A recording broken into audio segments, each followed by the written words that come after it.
A very good evening to you and welcome to the Business Day. I'm Dwayne Burbick. Consumers will have to dig deeper for a fourth straight week to purchase gasoline. This as Petrojam today announced increases which take petroleum product prices, get this, to the highest they have been since 2015.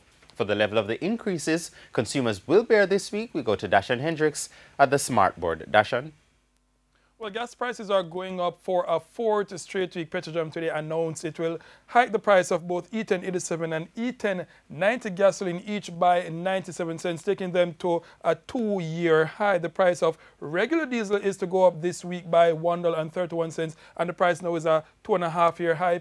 Ultra low sulfur diesel goes up by $1.10, and that is also at a 2-year high. The price of kerosene increases by $1.47 this week, taking it to $92.75, and that's for the ex-refinery price, while propane is up just 6 cents. But butane is the only petrol product bucking that trend, going down this week by some 70 cents. It's now back to you.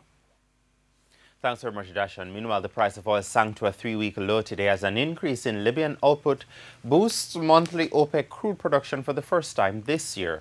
Oil for delivery in July fell $1.34 to settle at $48.32 per barrel. That is down 3% and the lowest close for oil since May 12.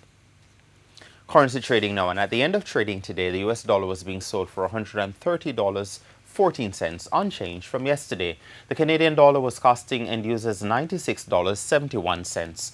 The pound sterling costs $166.68, while the euro was going for $146.32, down $1.70.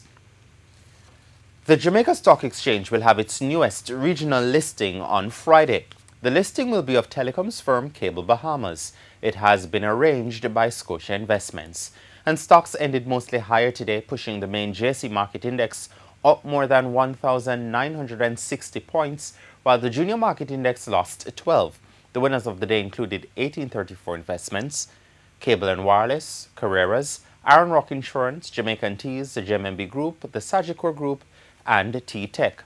On the losing end were AMG Packaging and Paper, Caribbean Cream, Jamaica Brawlers, Main Event Entertainment, NCB Financial Group, and Paramount Trading.